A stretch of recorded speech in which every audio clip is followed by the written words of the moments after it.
Saema Podcast, o seu canal de informação e notícias. Saema Podcast, com Ana Manuela. Olá, começa agora o Saema Podcast, o seu novo canal de informação. Confira o nosso canal no YouTube e também no Spotify. O convidado de hoje é o jornalista Tobias Ferraz, um dos profissionais mais respeitados e premiados no cenário nacional. Ele foi editor-chefe e apresentador dos programas Terra Viva Sustentável e Primeira Prosa no canal Terra Viva do Grupo Bandeirantes de Comunicação. A pauta de hoje é educação ambiental. O oceano começa dentro de casa. E como que medidas simples podem ajudar a preservação e a economia da água? Tobias, muito bem-vindo. Obrigado por você ter aceitado o convite de participar aqui com a gente do Saema Podcast. Obrigado, Manu. Eu que me sinto honrado com esse convite. Obrigado a você também pela presença aqui no podcast.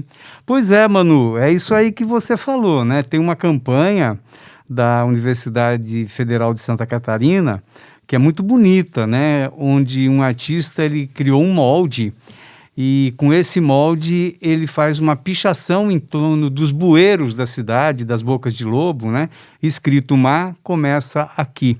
Então tem um peixinho desenhado, né? Uma arte muito bonita. Por que que ele chama atenção para isso? Esse grupo chama atenção para isso, né? Porque os dados apontam que nós estamos cuidando muito mal da nossa casa maior, né?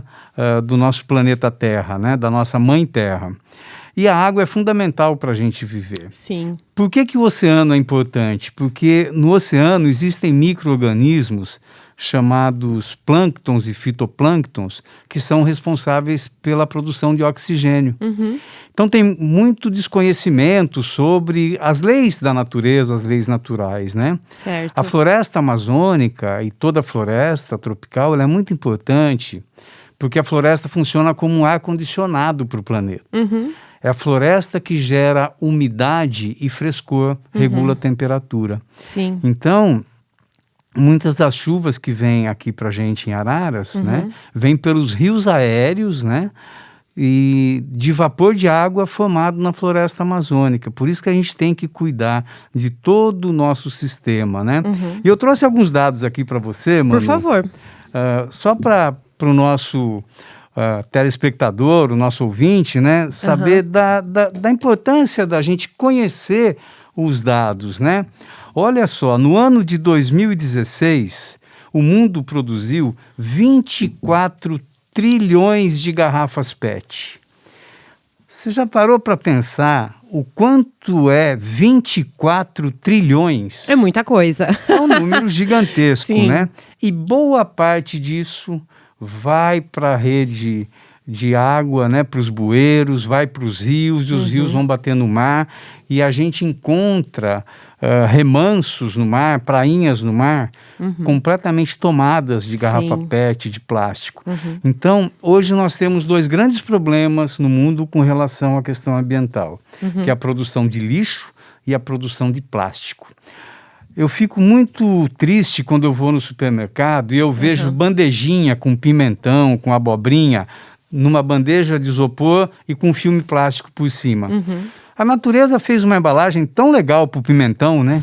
Uma embalagem tão legal para abobrinha. Para que revestir de plástico, né? Então é desnecessário. A gente está usando um material aí que é desnecessário. E olha, Manu, tem mais um dado aqui sobre o lixo que eu trouxe para você, que é muito interessante também. A gente produz por dia, cada ser humano, cerca de 1 quilo de lixo. É muita coisa, né, 1 Tobias? quilo de lixo por ser Será humano. que tem tanta necessidade mesmo das pessoas produzirem essa quantidade de Pois lixo? É por isso que a educação e a reeducação ambiental, elas são importantes, né? Para a gente reaproveitar, reutilizar, por exemplo, casca de frutas, legumes e verduras. Isso tem que virar adubo na casa de cada um. Você sabe uma curiosidade, né? Eu gosto muito de horta. Então, na minha casa tem uma horta de...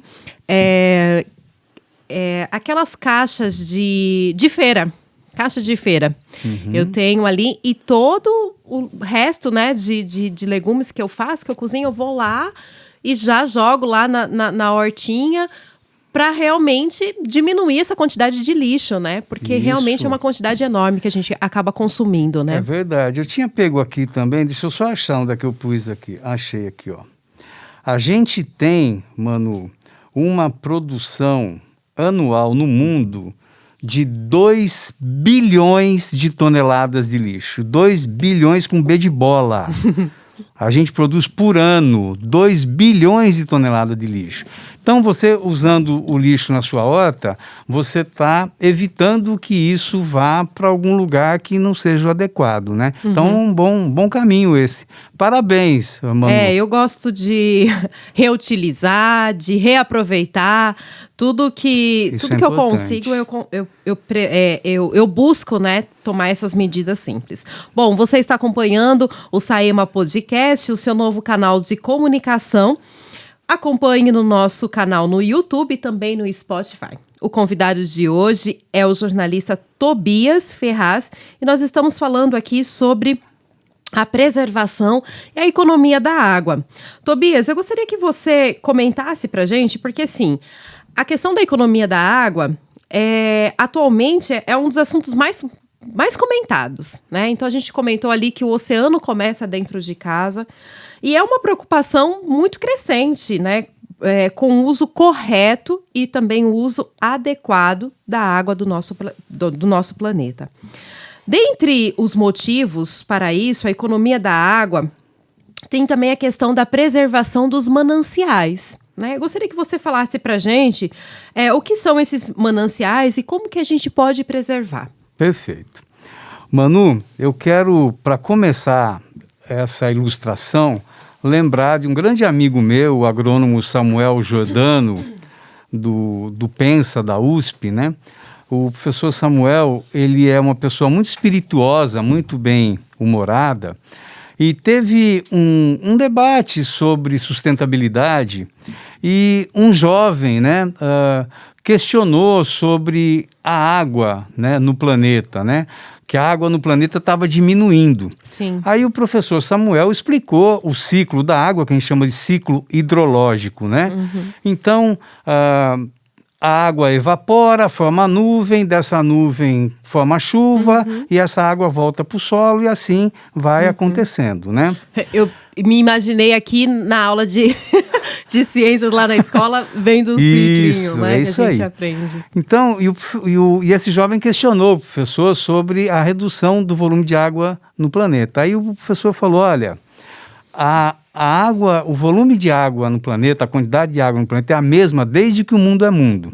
Então, se bobear, nós estamos bebendo xixi de dinossauro hoje, entendeu? Então, foi um jeito espirituoso dele contar isso aí. Mas é verdade, Manu, você tem razão. O que é que está acontecendo? As nossas nascentes, elas estão muito ameaçadas, né? Então, nós temos avanços da produção agrícola em áreas de nascente, especulação imobiliária, com loteamentos entrando dentro de áreas de nascente e muitas vezes sem regulamentação. A nossa legislação, ela é até rigorosa, mas só que às vezes é muito lenta para ser aplicada, né? Por isso que é importante a gente saber das coisas e ter consciência. Qualquer lugar que tem uma nascente de água, um olho d'água, uma mina, seja lá o nome que você queira dar, em volta dessa nascente precisa ter uma vegetação nativa, porque é essa vegetação nativa que vai realimentar e também fazer com que a água brote. Então a gente precisa cuidar das nascentes. Certo. Se tem uma fazenda que vai virar loteamento, a gente precisa cuidar dessa nascente. Preservar, né? Que exista eventualmente nessa fazenda. E não só preservar, Manu, recuperar. Então nós vemos em algumas propriedades agrícolas o produtor investindo na recuperação da mata. E existe até um programa, uma política pública em alguns municípios chamado Produtor de Água. Legal. Onde o produtor é remunerado por isso. Olha e só. dentro de um panorama maior, tem o pagamento por serviços ambientais, o PSA, que já é uma política pública regulamentada pelo governo federal, né? Então, nesse PSA, o programa, o pagamento por serviços ambientais, o produtor ele é remunerado por uma série de serviços. Por exemplo, a manutenção de uma floresta, além da reserva legal e da área de preservação permanente, as APPs, né? Ele pode oferecer outros serviços também e ser remunerado por isso. Então, é um caminho interessante para o produtor buscar remuneração. E as nascentes são fundamentais para que a gente tenha água em abundância sempre, né? Mas não basta só isso, Manu. Sim. É preciso também que as populações urbanas, rurais, que todo mundo colabore. Tem essa consciência, né? Isso, então a gente não pode sujar mais nada, está proibido. Na região de Campinas, não se pode mais tirar água do rio Jaguari. Chegou no limite. Então a Agência Nacional de Águas, a ANA, já determinou, olha, não pode mais tirar 1 litro de água daqui por dia. Então, aumentou a população, mas a oferta de água continua a mesma. E a gente precisa melhorar isso. A qualidade da água oferecida pelos nossos ribeirões e rios e também melhorar a qualidade do que a gente joga no rio. É por isso que o SAEMA tem um papel determinante e fundamental para que a gente tenha água de qualidade no rio Mogi Guaçu, que também é uma fonte de captação de água para o tratamento de araras, né? Mas toda a região precisa tomar cuidado com isso. Não adianta um município fazer e o outro não fazer esse tratamento de esgoto ou ter esse cuidado com a água. Tobias, o nosso país, ele possui... assim, nós somos privilegiados em relação à água comparado a outros países, né? Em nossa conversa informal, você comentou essa questão que o oceano começa, né, dentro da nossa casa, e eu achei isso extremamente incrível, né? Você comentou um pouquinho sobre isso aqui no início, mas eu gostaria que agora você falasse assim com mais abrangência o que isso significa realmente assim para cada ser humano, sabe? Como que eu posso realmente ter uma consciência de que o oceano começa dentro da minha residência, dentro da minha casa? Porque eu acho que nós precisamos ter essa educação, né? Essa educação ambiental, porque eu acho que se cada um se comprometer de cuidar um pouquinho da água, nós realmente, ela não vai faltar. Manu, isso é consciência que você tem, né? Você aprendeu sobre isso e grande parte das pessoas não sabe. Então, por exemplo, tem uma pesquisa que foi feita recentemente que apenas 66% da população mundial não sabe para que serve a coleta seletiva de lixo e não separa lixo em casa. Então, voltando à sua pergunta. Tudo que passa pelo ralo da nossa casa, seja pelo ralo da pia da cozinha, pelo ralo que tem no quintal, pelo ralo que tem no box do chuveiro, tudo isso de alguma forma vai parar no mar. A não ser que seja que a casa tenha uma fossa séptica, né? Senão tudo vai bater num ribeirão, vai bater num rio, e esse rio vai bater num outro rio que vai bater no mar. Então, quando o pessoal que trabalha com tratamento de esgoto ou cuidado com a água pede para não se jogar óleo de fritura no ralo da pia, é porque esse óleo ele é muito difícil de ser degradado, ou seja, dos micro-organismos eliminarem esse óleo no processo da jornada dele. Então, a gente tem que ter alguns cuidados, né? Então, produto químico. Quanto menos produto químico a gente usar na nossa casa, melhor vai ser para a água do rio. E quanto mais cuidado a gente tiver no que a gente joga pelo ralo, menos dinheiro a gente vai gastar com tratamento de água, né? Então, a gente pode economizar água. Manu, tem um dado interessante também da ONU. Cerca de 1.700.000 pessoas, crianças com menos de 5 anos morrem todo ano por causa da poluição. Olha, no Brasil, um dado triste, não é? 51 mil brasileiros morrem de doenças respiratórias por causa da poluição. Então, o saneamento é algo fundamental e a gente está na era do saneamento, né? Recentemente, o Brasil aprovou a sua nova lei do saneamento e, infelizmente, a gente tem pouco saneamento no Brasil. Cerca de 50% dos municípios do Brasil tratam esgoto. E nós ainda temos uma população gigante de cerca de 40, 50 milhões de brasileiros que não têm acesso a esgoto coletado e nem água tratada, né? Então, a gente cuidar aqui do que a gente joga nos nossos ralos é muito importante para a gente reduzir custo e melhorar a saúde e qualidade de vida. Te respondi? Sim, com certeza. Perfeito. Bom, você está acompanhando o Saema Podcast, o seu novo canal de comunicação. Acompanhe no nosso canal no YouTube e também no Spotify. Hoje o nosso convidado é o jornalista Tobias Ferraz e nós estamos falando sobre educação ambiental. O oceano começa dentro de casa e como que medidas simples podem ajudar a preservação e a economia de água. Tobias, realizar ações que evitem o desperdício é responsabilidade de todos, como a gente já comentou aqui.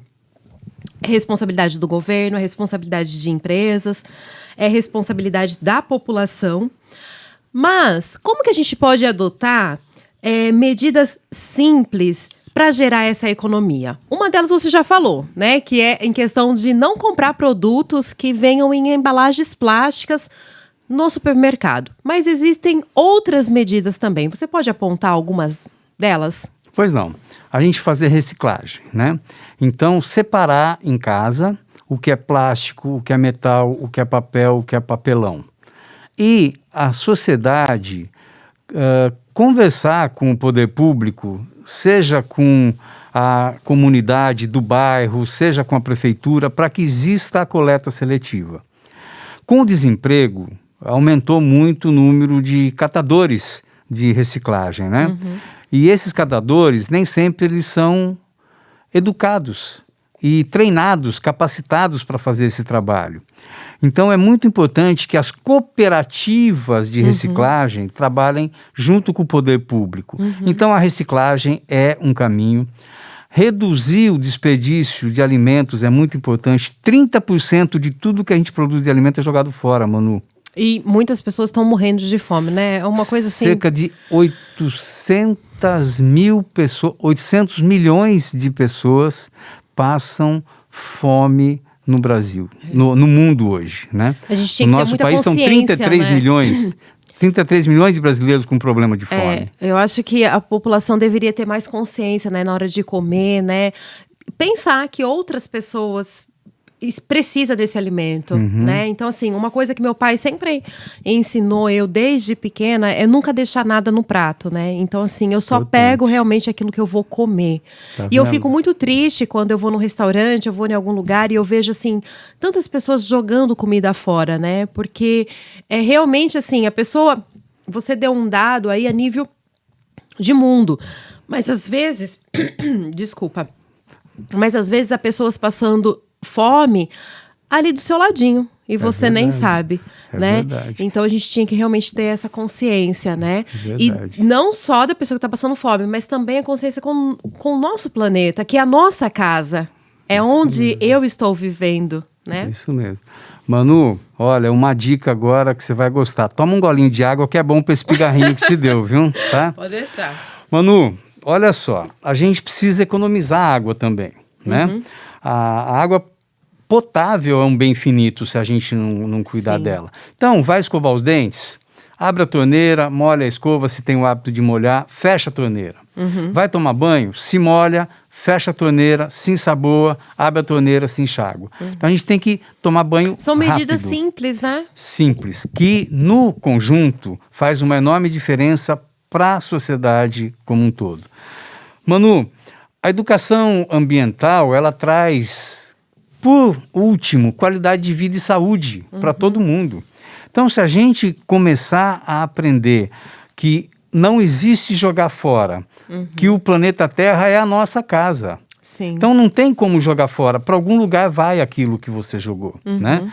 Tem um vídeo clássico que roda pela internet aí, que é um senhorzinho varrendo a calçada, acumulando lixo e jogando esse lixo no bueiro, né? Não adiantou nada. Então, a gente precisa cuidar também do que é público, né? É muito comum a gente ver garrafa de cerveja, long neck, jogada em calçada, jogada em praça, né? Isso aí vai para algum lugar com a chuva, Sim. né? Então, a gente precisa colocar o lixo no lugar do lixo, né? Então, a juventude precisa contribuir com isso. Sim. E educação ambiental na escola, para as crianças, é um instrumento de propagar isso para as famílias, para os adultos. Você sabe que você falou uma coisa bem interessante, que é uma prática que eu tenho, né? Se eu estou andando de carro e consumo alguma coisa dentro do carro, eu guardo. E às vezes o meu esposo, ele tem o mau hábito, né, de querer jogar fora. Eu falo, não joga. Em casa, mas o carro vai ficar cheio de lixo. Melhor o carro ficar cheio de lixo do que a rua. Então, assim, são medidas realmente simples, né? E, assim, você falou em questão da educação. É tão importante a gente ensinar os nossos filhos, né? As escolas ensinarem as crianças, né? O Saema fez um evento recentemente e as crianças fizeram uma encenação do oceano e eu achei tão bonito porque exatamente esse é o caminho, é você ensinando as crianças, elas vão ensinar automaticamente os pais, né, os adultos, quando vê os adultos fazendo algo que não deveria, jogando lixo aonde não é para ser jogado, com certeza eles vão replicar isso, né, e vão ensinar as outras pessoas. Então, assim, são medidas simples, mas que fazem toda a diferença. Você está nos acompanhando no Saema Podcast, o seu novo canal de comunicação. Acompanhe no nosso canal no YouTube e também no Spotify. Hoje o nosso convidado é o jornalista Tobias Ferraz. Nós estamos falando aqui sobre educação ambiental, economia da água. Tobias, para a gente finalizar aqui, eu gostaria que você falasse para a gente sobre hábitos imediatos que nós devemos ter, mas que vai refletir o futuro da água potável. Assim como outros recursos naturais, a água é um dos bens mais preciosos que nós temos. Então, o que nós podemos fazer para realmente preservar esse presente que nós temos, que é a água? Manu, eu acredito que, em primeiro lugar, procurar conhecer as leis da natureza e como que a água funciona no nosso planeta, né? E ter muito respeito pela água, né? Considerar a água como um ser, como um parente nosso, né? O líder indígena Ayrton Krenak, ele fala que o rio que passa na aldeia dele, lá no Espírito Santo, é avô dele, né? Então, a sabedoria indígena traz esse conhecimento de respeito. Sim. Eu acho que é isso, é a gente respeitar todos os bens naturais e, se possível, ter uma certa reverência, né? Assim como a gente tem com a comida na hora de se alimentar, a gente faz uma reverência, um agradecimento. A gente fazer isso cada vez que a gente tomar um copo de água, um copo de chá, um copo de café, um copo de suco, né? Até porque tem muitas pessoas que não conseguem beber essa aguinha limpa assim como nós estamos conseguindo Verdade. aqui, né? É verdade. É por isso que a gente tem que conhecer cada vez mais os processos, né? E evitar hábitos antigos. Então, não se troca mais de carro todo ano, roupa da moda, isso é a coisa mais ultrapassada que tem, é ficar comprando roupa todo ano, um monte de roupa. A gente tem que reaproveitar a roupa, né? Na Europa, onde existe uma consciência ambiental mais ampla, né? Os jovens casais não compram mais móveis novos quando vão casar e montar a sua casa, o seu apartamento. Eles vão comprar móveis reciclados, né? Então, o brechó de roupa faz o maior sucesso hoje entre os jovens da Europa, que são hábitos para a gente evitar consumo. Hoje nós consumimos 1,5 vezes a quantidade de recursos naturais que o planeta oferece. Então, a gente precisa mudar essa realidade. Muito bem. Você gostaria de apresentar mais algumas considerações que a gente não abordou aqui na entrevista e que você acha que é importante, que é relevante para a sociedade? Manu, eu estou coordenando a produção de um documentário sobre a degradação do rio Mogi Guaçu. E o rio, ele conta pra gente o que ele sofre. Ele mostra as dores dele, né? E um dos pontos foi uma grande reclamação sobre o esgoto que Saema lança nesse rio. E a gente foi atrás do Saema, e através do Cláudio Júnior, assessor de imprensa, que abriu todos os caminhos para a gente, entrevistamos o presidente, o Martini, a gente foi até a estação de tratamento de esgoto. Então eu quero agradecer o Cláudio, que como colega jornalista, né, foi um excelente assessor de imprensa, assessorou realmente a imprensa e abriu os caminhos para a gente. Então assim que esse documentário estiver pronto, a gente conta para você. Muito bem, eu agradeço a sua presença, agradeço também você que nos acompanhou, faço um convite para você curtir, comentar e compartilhar este podcast com os seus amigos. Até mais. Acabamos de apresentar Saema Podcast. Até o próximo programa.